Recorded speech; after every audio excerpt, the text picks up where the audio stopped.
Exercise 1.3 में हम पढ़ेंगे द्वंद्व योग विधि से वर्गमूल करना। क्वेश्चन नंबर 9 है। 23,409 का वर्गमूल निकालना है। तो द्वंद्व योग विधि से वर्गमूल निकालते समय हमें एक तो ये ध्यान रखना पड़ेगा कि वर्गमूल में जनरली हम जोड़े बनाते हैं। तो एक जोड़ा, दो जोड़ा इधर से बनाएंगे और ये अंतिम अपूर्ण जोड़ा, कुल मिला के जोड़े हो गए 3। अपूर्ण को भी मान लिया जाएगा 1 2 3। तो जितने जोड़े बनेंगे दो दो अंकों के, उतने ही वर्गमूल में क्या आएंगे, अंक आएंगे उत्तर में। अब क्या करेंगे, जो अलग से जो लास्ट वाला जोड़ा है उसको लिख लेंगे अलग, और बाकी को जो संख्या के बाकी अंक हैं उनको थोड़ा गैप रखते हुए इस प्रकार से लिख सकते हैं। इसको हमने अलग से लिख लिया, नीचे की रेखा खींच दी। अब क्या करेंगे, सबसे पहले जो पहला जोड़ा है उसके जितने भी अंक हैं, इसमें जैसे एक ही अंक है 2, तो जो भी संख्या यहां पर है उसमें से संख्याओं के वर्ग घटाएंगे, जैसे वर्गमूल करते समय हम करते हैं। तो यहां पर क्या घटाएंगे, 1 का वर्ग घटाएंगे। शेषफल यहां पर पॉजिटिव धनात्मक आना चाहिए, अगर नेगेटिव आता है तो फिर उसको कैंसिल करके उससे कम वाली वैल्यू रखेंगे। यहां पर यदि 2 लिखते तो 2 का वर्ग कितना होता, 4। 2 में से 4 घटता तो नेगेटिव उत्तर आता, शेषफल नेगेटिव आता, इसलिए उसको नहीं लेंगे। तो क्या लेंगे, 1 का वर्ग ले लेंगे। 1 का वर्ग घटाने पर 1 का वर्ग 1 ही आएगा, 2 में से 1 जाने पर क्या बचेगा, 1। और जिस संख्या का वर्ग हमने लिया है उस अंक को लिखेंगे यहां पर, ये कहलाएगा प्रथम वर्गमूल अंक। और इससे फिर हम प्राप्त करेंगे भाजक। भाजक के लिए क्या करेंगे, जो पहला वर्गमूल अंक प्राप्त हुआ है उसको 2 से गुणा कर देंगे। तो कितना आ गया, यहां 2 आ जाएगा। 2 क्या है, भाजक होगा।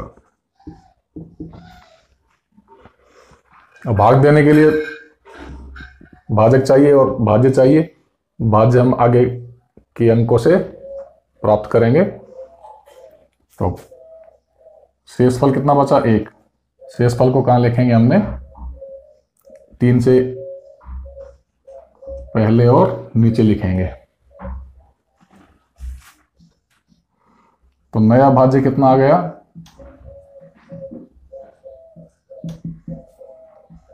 13 आ गया। अब क्या करेंगे, 13 में भाग देंगे भाजक 2 का, तो भागफल जाएगा 2 6 के 12, 6 बार जाएगा। और शेष कितना बचेगा, 1 शेषफल बच जाएगा। तो भागफल को तो लिखेंगे यहां, ये दूसरा वर्गमूल अंक बनेगा, और शेषफल को लिखेंगे फिर 4 के नीचे और पहले। तो अब नया भाज्य क्या आ गया,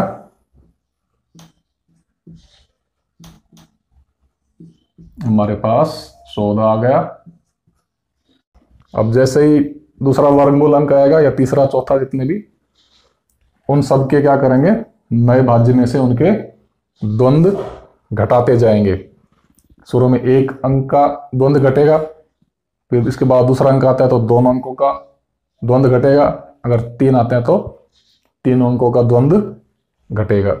और ये हम बता चुके हैं कि द्वंद्व कैसे घटाते हैं, द्वंद्व कैसे निकालते हैं। जैसे मान लिया 6 और 5 है, तो पहले हम भाज्य में से 6 का डी घटाएंगे। 6 का डी, एक ही अंक का डी क्या होता है, उसका स्क्वायर होता है।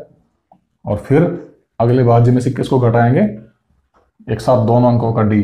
2 अंकों का डी कैसे निकालते हैं, उनको आपस में गुणा करके 2 से गुणा कर देते हैं, तो उसका डी आ जाता है। तो हमें यहाँ से प्रक्रिया स्टार्ट होने के बाद डी घटाना शुरू कर देते हैं।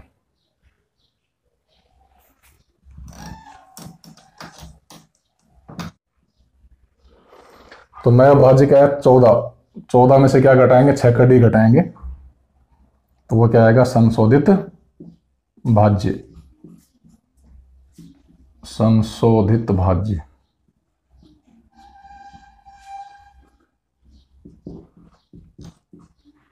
इसका क्या घटाएंगे डी, 6 का डी क्या होगा 1 अंक का डी उसका स्क्वायर होता है, 14 माइनस 36 बराबर कितना आएगा माइनस का 22 आएगा। माइनस आते ही क्या करना है उस प्रक्रिया को कैंसिल करना है और फिर से स्टार्ट करनी है प्रक्रिया को।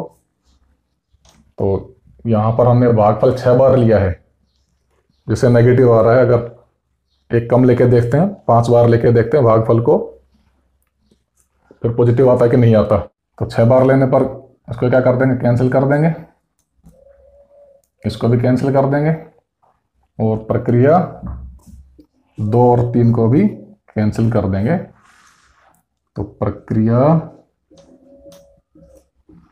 2 व 3 को निरस्त करने पर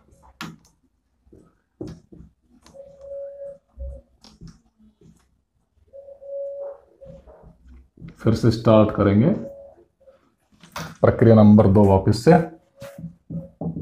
तो अब क्या लेंगे 13 में 2 का भाग देंगे तो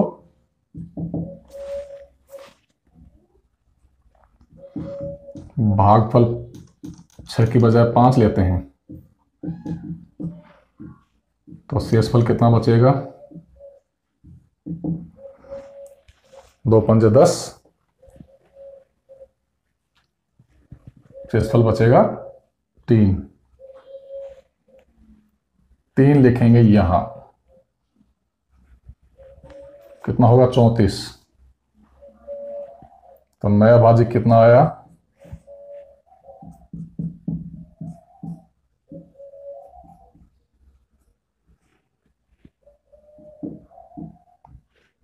34, संशोधित भाज्य कितना होगा 34 में से क्या घटाएंगे, ये भागफल कितना आया 5 आया, 5 का डी घटाएंगे, 5 का द्वंद्व, 5 का द्वंद्व कितना होगा 5 का स्क्वायर 25, कितना आएगा 9 आएगा पॉजिटिव। अब 9 में भाग देंगे भाजक का 2 का, तो भागफल कितना आएगा 2 चौका 8, 4 बच जाएगा, शेष फल कितना बचेगा 1 बचेगा। तो भागफल गया 4 बार और शेषफल कितना आया 1, 1 को लिखेंगे 0 से पहले। अब नया भाज्य क्या प्राप्त होगा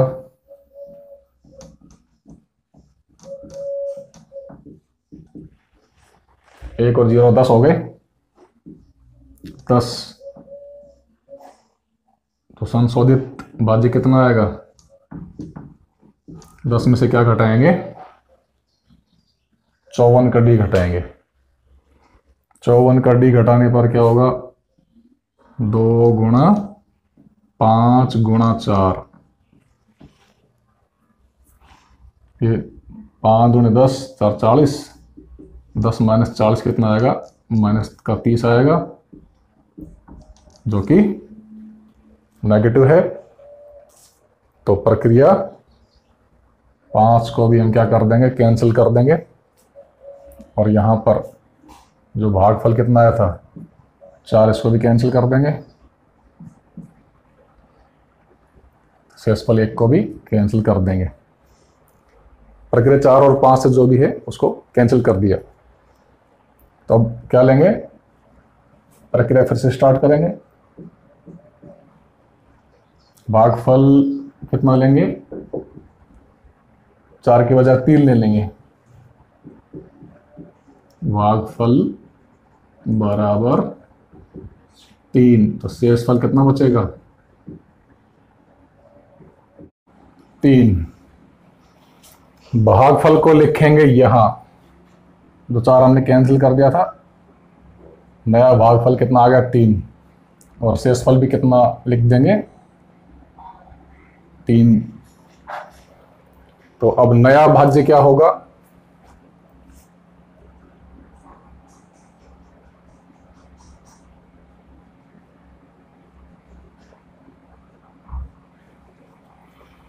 वर्गमूल में 3 ही अंक आएंगे क्योंकि 3 जोड़े हैं, तो 3 अंक हमारे पास आ गए हैं, 1, 2 और 3।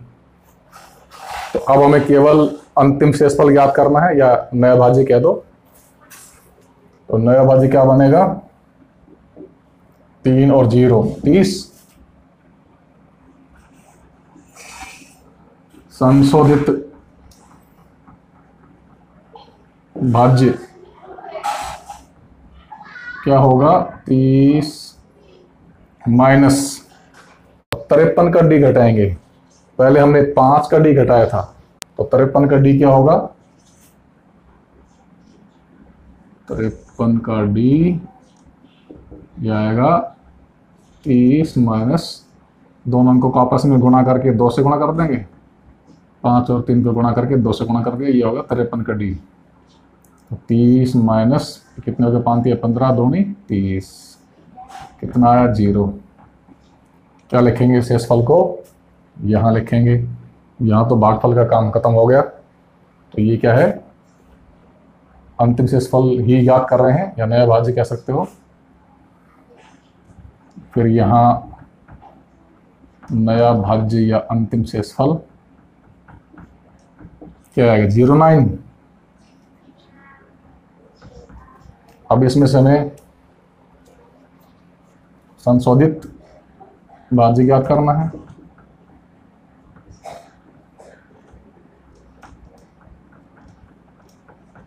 कितना होगा, 9 में से क्या घटाएंगे, 3 का डी।